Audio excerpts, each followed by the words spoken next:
Hello, Daniel. Hello, Heather. How are you? Oh, I'm grand. And how are you guys? You climbed something called El Capitan. Yes, yes, we did. How big a deal is this? It's a big deal for a Newfoundlander that doesn't have big walls at their disposal in their background. It may not be a very big deal for someone who grew up in Yosemite, but and climbed all their life there. But for a Newfoundlander with our small rock cliffs, it's completely different, and it is a big deal. So, you guys have been wanting to do this for a long time. Can you tell me why you guys have wanted to climb El Capitan? I'll let Nick answer that. Okay, pass the phone over to Nick Brown, please. Hello there, Heather. Nick speaking. Hey, Nick, can you tell me why you and your friends have wanted to climb El Capitan for such a long time? Of course, El Capitan has always been an inspiration to rock climbers, basically, as long as the sport has been around. It was sort of the original giant test piece when people were first sort of learning the skills and techniques to climb cliffs of this scale. And it remains to this day one of the most challenging and steep faces of, that caliber in the world. So it's just kind of like a world-renowned climbing objective. Okay, so tell me more a bit about this big rock. Like, what does it look like, and how big is it? Well, El Capitan is actually somewhat of a valley wall.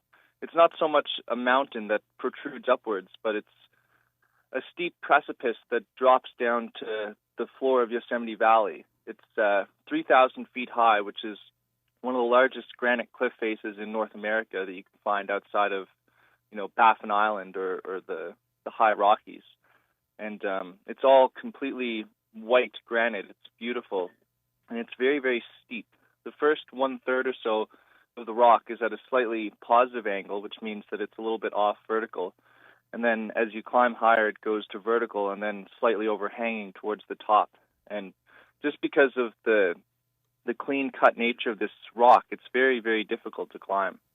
So, how did you guys prepare for this? Well, we spent about a year together preparing for this objective specifically. We've all been climbing for a long time, and a lot of the skills that we've been learning ever since we started translate over. But most importantly, when you're tackling an objective this large, you have to actually live and sleep on the wall.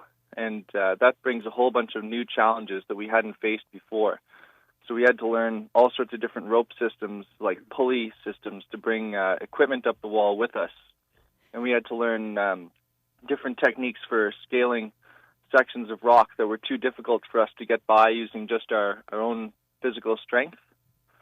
Sometimes there were cracks that we encountered on the face that were overhanging and in a really strange width that we just simply were not skilled enough to climb using our own climbing techniques. So we had to do something called aid climbing, which is obviously very common on El Capitan since it's so difficult. And so all these new skills took a long time, and we spent about a year preparing for it, a lot of which was done during this road trip that we're on. Okay. No, I just want to go back to something you just said. You said you had to learn how to sleep on this wall. Like, you're on a vertical rock wall. How do you do that?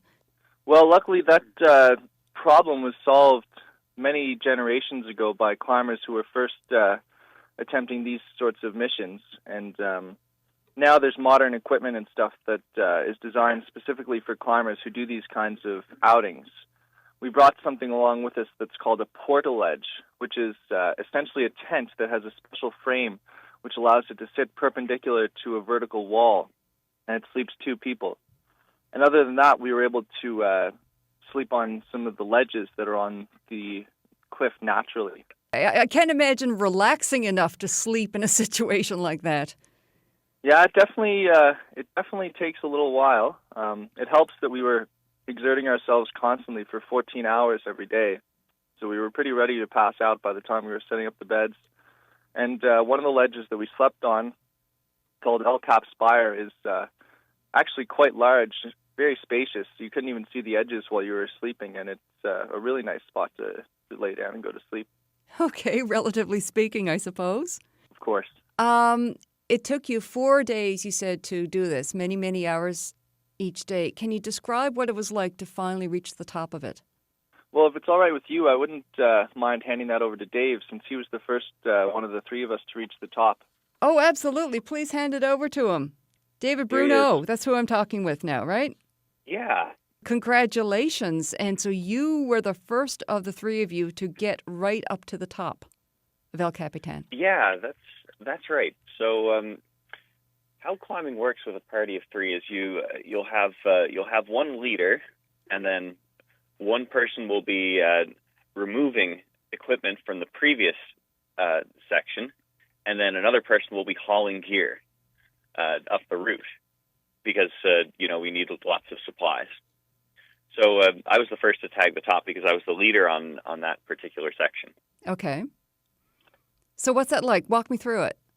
It was about 7 o'clock in the night, so the sun had just set, and we were all quite tired, of course, from exerting ourselves for so long.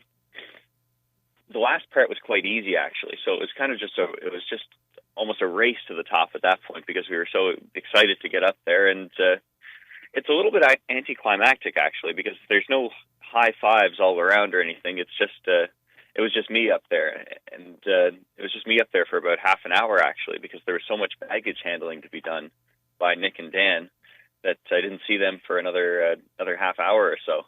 But it was really cool to just go up there and look at the stars on my own, I guess, for a little bit, and then high five Nick as he came up half an hour later. And I'm just thinking that you guys have wanted to do this for so long. What did it feel like to finally make it up there? What did it feel like to finally make it? Well, I felt pretty good about the objective. It was a great challenge for us. It was such a I guess an intimidating challenge for us in the previous days. But as we climbed the cliff, we just saw these professional climbers doing it in just such a more serious way than we were doing. They were, for example, pros doing the route in a day. They were people Wow. running up the route in a day, and people were rappelling down to try and free climb the hardest sections and things like that. Just the most famous climbers in the world. We ran into about four of them, actually. So it was a humbling experience as well. Wow. Get up the wall. How about how many people climb this? How many people? Yeah, like Well, how well trafficked is this? It's actually quite well trafficked. It's just not a lot of Newfoundlanders or Atlantic Canadians do this kind of thing. A lot of Californians have summited this, but I couldn't even tell you the amount of people who have summited. I'd like for you to pass the phone over to Daniel again because I want to hear more about this big trip that the three of you are on. Oh, sure. I'll hand it Okay. over to Daniel. All right. To talk about the big trip. Yeah. Hi there, Heather. Hey, Daniel. So in addition to this El Capitan climb that you did, I understand you guys are on a long trip. Can you tell me about it? Well, it all kind of worked out well. We finished school. We were in between work, and we knew we had this window of about 8 months, so we planned to fulfill our dreams of rock climbing. We bought a van in Vancouver and drove it slowly, albeit down the west coast, hitting some famous rock climbing spots like Squamish, BC, the Bugaboos in the Rockies, in Washington and Oregon, Smith Rock, and then Yosemite, and now we're in Red Rock Canyon. Oh, wow. So what are you going to do today? Today I'm doing a route called Crimson Chrysalis, and it's a long 1,000-foot climb in Red Rock Canyon. Why rock climbing? Like, how did you guys grab onto this and have this as a dream for so long? Well, rock climbing is a special sport because it's a personal battle. You're against yourself mentally and physically. It's an amazing thing to do because not only is it a sport where you're pushing yourself, it's an adventure. You're out there, you're in the wilderness, and you're climbing just these things that aren't man-made or anything, and they're in the forest, they're in the desert, they could be anywhere. It's just beautiful. In Newfoundland, there's a small rock climbing community. It's mostly centered out of Walnuts. Leo Van Oulden is the owner, and he cultivated this community of rock climbers, and he's cultivated their sense of adventure. There's more and more of people like us who just want to get out there. And so how long do you guys expect to still be on the road? We'll be on the road till February, I think, where we're going to go down to Mexico, and there's a famous spot called El Potrero Chico. So you're going to tackle that one. Yeah, it's a good spot to climb. Well, congratulations to the three of you. It sounds like a major accomplishment, and it sounds like you're having, I guess it really is the adventure of a lifetime. Yeah, I hope this radio show can motivate other people to step out there and do their own adventures. Thanks so much. Thank you, Heather.